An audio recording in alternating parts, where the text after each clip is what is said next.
Bismillahirrahmanirrahim. Oke, baik. Assalamualaikum warahmatullahi wabarakatuh. Teman-teman semua, ketemu lagi bersama saya Randa Lamba. Nah, kali ini saya ingin membuat pakan fermentasi. Kebetulan ada limbah yang bisa saya olah menjadi pakan alternatif untuk bebek dan ayam saya. Nah, di sini bisa kita lihat teman-teman, ada jagung yang sudah saya parut dan timun juga saya parut, bisa kita lihat ini. Dan kali ini saya campurkan dengan dedak sudah. Lalu di sini ada gedebong pisang. Nah, ini saya memakai gedebong pisang teman-teman.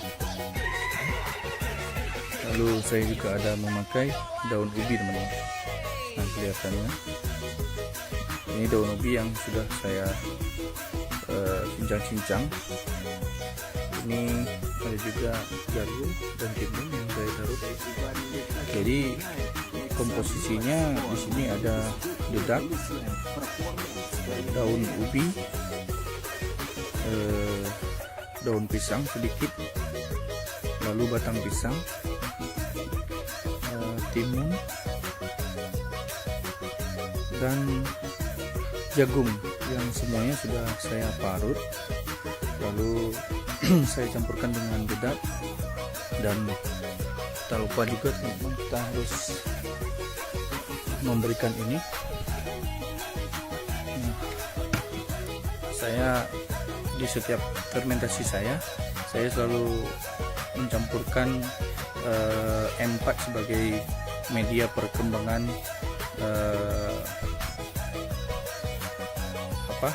perkembangan bakteri baiknya di dalam tempat yang kita fermentasikan. Yaitu di sini ada limbah yang saya pakai, timun, dedak, daun ubi, daun pisang, dan jagung. Jadi semuanya saya parut menjadi halus seperti ini.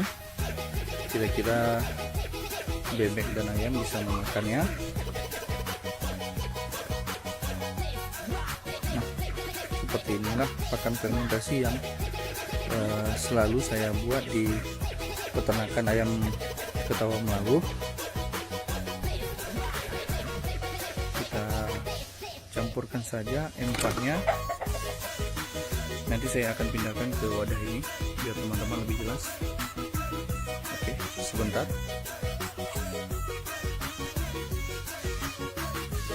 Nah, sudah saya berikan M4.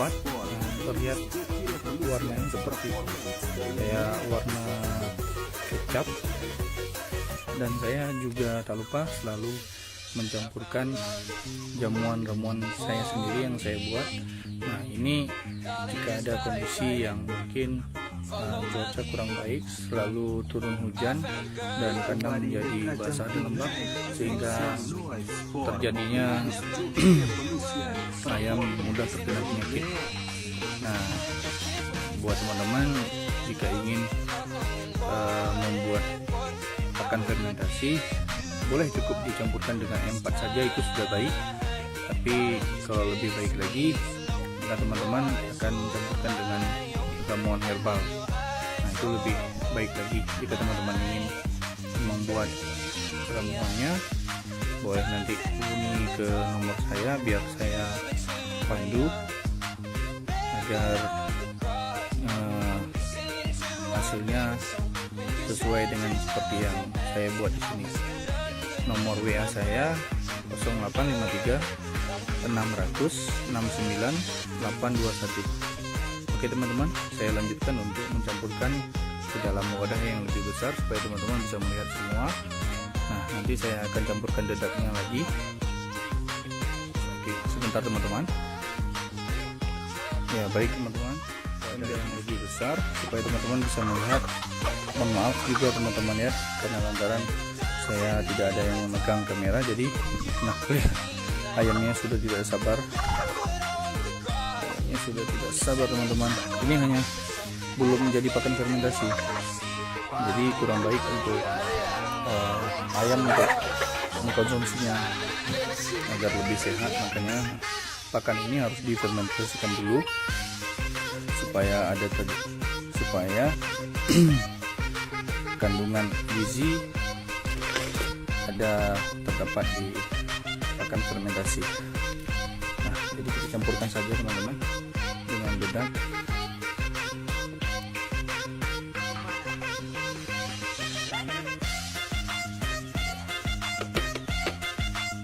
Baik teman-teman, nah saya akan mengaduknya dulu, jadi boleh saya memakai sebelah tangan ya.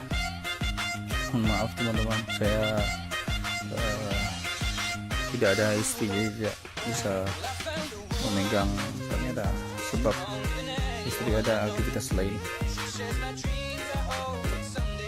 Ya, seperti inilah teman-teman. Jika ada limbah atau sampah organik yang saya manfaatkan, jika ada teman-teman, jika tidak saya mau memberi pakannya seperti biasa.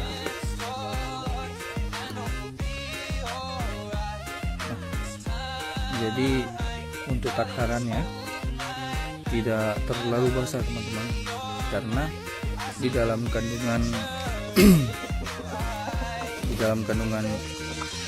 gedebong atau batang pisang itu sudah mengandung air teman-teman. Jadi tidak perlu dicampurkan lagi air, cukup seperti itu saja. Jadi di situ ada timun, dan timun juga mengandung air teman-teman. Coba kita berikan kepada ayam, karena ayam sudah tidak sabar lagi. Nah,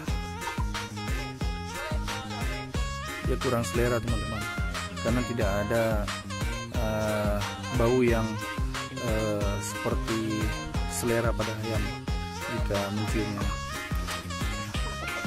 Nanti kita lihat reaksi ayam ini jika pakannya sudah difermentasikan, bagaimana lahap sekali teman-teman. Mereka hanya instingnya hanya melihat seperti itu dan memilih-milih, tetapi kalau sudah menjadi pakan fermentasi dia tidak akan memilih-milih lagi teman-teman. Oke, saya lanjutkan. Nah, seperti ini teman-teman. Jadi sudah kita aduk dengan rata pakan yang telah kita campurkan beberapa macam bersama dengan dedaknya.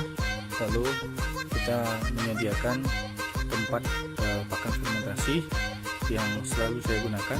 Nah, di sini ada tempatnya. Tak lupa juga ada plastik penutup dan karet. Nah, seperti ini yang selalu saya lakukan untuk membuat pakan fermentasi di peternakan saya.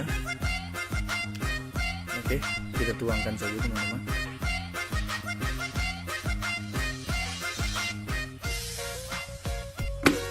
Nah, mungkin jika seperti ini agak lama ya teman-teman, sebentar. Nah teman-teman, sudah kita taruh ke dalam wadahnya, lalu kita tutup dengan plastik serapat mungkin sehingga tidak ada udara yang dari luar masuk ke dalam, atau dari dalam yang akan udaranya keluar. Oke, kita buat saja teman-teman. Oke, selesai. Pakannya sudah kita taruh ke dalam wadahnya. Nah, pastikan teman-teman tidak ada udara yang bocor dari luar masuk ke dalam, atau dari dalam yang masuk ke yang dari dalam keluar, atau yang keluar masuk ke dalam. Oke. Nah, diperhatikan lagi pinggir-pinggirnya apakah ada udara yang kelihatan plastiknya yang bocor atau tidak. Jika tidak, maka kita taruh di tempat yang aman. Oke, itu teman-teman dari saya. pakan fermentasi yang saya buat. Ini saya berikan informasi untuk teman-teman yang mungkin ingin mencoba membuat pakan fermentasi. Nanti teman-teman semua bandingkan bagaimana sebelum dan sesudah kita memberikan kepada ternak kita. Contoh seperti ini teman-teman, saya memberikan pakan tadi yang belum saya fermentasikan, ini masih banyak sekali tersisa teman-teman. Nah, seperti ini. Itu saya berikan ke teman-teman supaya teman-teman bisa membandingkan sendiri bagaimana pakan fermentasi itu sangat disukai oleh ternak ayam maupun bebek teman-teman. Sekian dari saya teman-teman, salam sukses buat kita semua. Jika ada hal yang baik atau info yang bagus untuk perkembangan ternak, sebaiknya kita bagikan ke teman-teman kita yang mungkin sedang pemula atau mencoba dalam beternak seperti saya yang saat ini lagi mencoba dalam beternak ayam ketawa. Oke, sekian teman-teman, salam dari saya, sukses dan sehat selalu buat teman-teman dimanapun berada. Assalamualaikum warahmatullahi wabarakatuh.